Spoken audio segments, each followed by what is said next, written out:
Hi friends, it's Sarah from rufflesandrainboots.com here today with two adorable Easter DIYs. They're seriously cute. If you'd like to make them, stick around. As always, please hit that video's like button so I know you're here crafting with me. We're going to start out with a stacked hop sign. I'm using a couple pastel chalk paints. I'm using paper mache vase and hop letters. I also have floral foam, a hot glue gun, some Dollar Tree rocks, moss, and those, I don't know what they are, modern art bloom things. I don't know, I loved them, so I bought them in a ton of colors. Because this is paper mache and I have pastel paint, I'm going to hit everything with a coat of white gesso paint. If you have white acrylic, you can use that, or white chalk paint as well. Once those are dry, I started painting my letters. I painted the front and the insides, but left the back. I painted them a pale pink, this beautiful pale green from Folk Art, and then this cream from Waverly. I put rocks in at the bottom of my planter before filling it with foam, and then this is just the Dollar Tree foam. And then I'm going to use the grid or a ruler, whatever you want, to try and get hop spelled out straight. Easy peasy, right? You just put a little hot glue, and because they're paper mache, they're really, really light and thin. And they work perfectly for this. See? And at the very, very bottom, I used my scissors to poke a hole, and I glued in a small piece of dowel that would hide itself inside my planter. Once I secured the bottom and added a little glue to my floral foam, I'm just going to find the front, pop it in, and then I get to decorating, which is the fun part. Here are those little modern art, like sprigs of, I don't know, berries, blossoms. You know, use your imagination. This is crafting. I just love them, so now I have a million.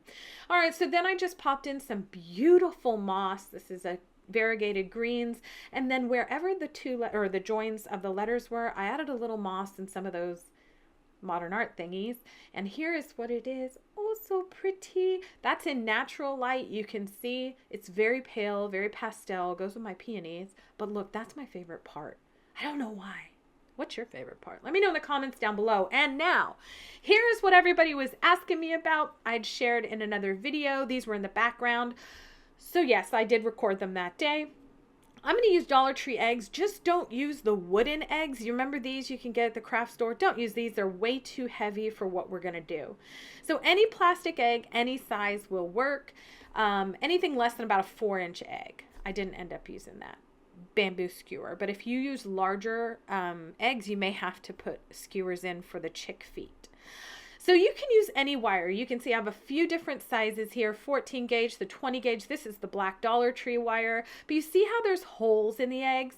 You have some at the bottom, you have 1 or 2 at the top. That's what we're going to use. You can absolutely drill into plastic using a small drill bit. So if you don't have any holes, just make your own. I'm going to be using this Dollar Tree wrapped wire twine. No, twine wrapped wire. I don't know what it's called, but I will tell you that it's a little difficult to work with in that when you cut it, you have to secure the twine back to the wire because it's not glued all the way down.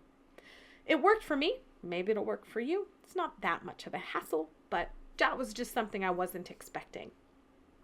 All I did here was create 2 bunny ears. Now, I tried to join them in the center by just, keeping everything wrapped together, making 2 bunny ears. That's a problem, however, because my drill was upstairs and my holes were not big enough for the actual twine. So if you do want to expand the holes, go for it. Otherwise, you're going to have to do what I did, which is after you've formed your little ear, you're going to cut that piece off of the main wire, and you're going to have to reattach your twine in the places you want to make your ears. So the good part is that once you've cut the pieces, you're going to use about 1 inch to 1.5 inches of just the wire. So when that twine starts to unravel, you just snip it off wherever you're going to put it inside your egg. This is true for the chick and for the bunny. Super simple. So once I have both of those together, I worked through a couple different ways of connecting them. Now the feet on the chick are a little different, but these little bunny ears are super, super easy. All we're going to do is stick them inside, and right where we wrapped our twine around for the base of the ear, we're just going to glue that straight to the top of our egg. Wahoo! Now on the inside, you're going to press the wire to one side and then glue that down as well, just for a little added security. I don't know that that's necessary. Don't stick your finger in there. But I did it anyway for the second one as well. So just added a little hot glue, found my front, popped it in, held it until it dried, and then glued down the wire on the inside. And now I'm going to set that aside because I'm going to work on the little chick feet. So you can see me, every time I cut this stuff, I have to glue that end down again. So use finger guards or the little silicone mask spatula thing that I'm using. Just don't use your fingers. Okay. I made a 3-toed chick foot. Now don't come for me. If you have chickens or live on a farm or know how Google works and chicks don't really have 3 toes, that's okay. We're going to pretend, okay? I needed 3 toes to make it even. So then all I did is after I had those 3 toes, I glued all of that together, okay? So there's glue in between each of those toes holding them together and holding the 2 sides of each toe together. Then I cut about 3 inches at the top and I removed the twine just like we did on the other one, right? We're going to glue a bit of the twine down. That's our starting point. We're going to snip off the rest of the twine so that we just have the wire. And then you make one that looks exactly like it. We're going to put these in the bottom and we're going to secure them the same exact way on the outside by just adding a little bit of hot glue directly on the egg or the leg and then pressing it and holding until it's dry. Boop. And now, once you get both of them on, twist the wires together on the inside and kind of lay them down. So we're going to now add glue and a couple of rocks. So hear me out. Don't not add weight, but don't add too much weight. So these are just Dollar Tree twine legs, okay? Whew, we got to make sure. Just add a little bit. And then we're going to glue these up so they can never be undone. And now let me stop you from making the same mistake I did. I was so excited at this point. Even though it was right next to me, I just started adding twine. I magically started wrapping. Everything was going great, but this is not what you want to do. Don't do it. Because I got farther than I would like to admit.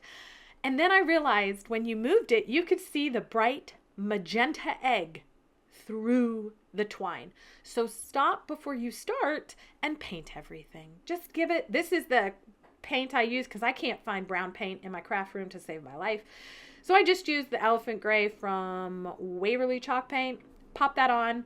Wasn't going to undo all that twine, so I'm just going to paint what's down here. And then after I got all of my twine on for my bunny, I just went back and filled in the holes with a little extra twine. So I went all the way down on the little bunny. And I will say that this part down at the bottom was the only tricky part because you kind of have to just line it up and press it in like a descending circle. So then at the very top, I just added a little bit more twine to cover the join. And then I took my heat gun and melted all the extra hot glue. So the best part of that is don't touch it and the glue strings and the gobs of glue will actually disappear. And now we move on to our chickadee. That's going to have 3 toes, whether they do or not. Okay, so you can see how I started here. I'm just moving it around all the way.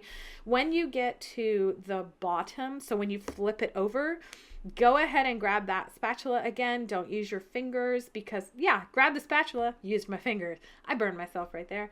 But when you get to the legs, you're going to have to go in between the legs to really cover everything, including that join. But once you do, it falls over. No, I'm kidding. Once you do, you just bend the legs. And then watch, stands on its own, and it's still standing on its own. So I just hit that with the heat gun as well to remove all of that extra hot glue. When I hip checked my craft table, I actually knocked over the bunny. So I created a tiny little stand for him using I'm sorry, it's a her. Let's call her correct pronoun. I just wrapped a little twine around the cork and then glued that to the bottom. So you can see it here. Boop. And you can see they're standing on their own. And I love them. So does my daughter. But let me know, what do you think about these? Let me know in the comments section below. And as always, thank you for being here. Please like, share, and subscribe for more crafty fun.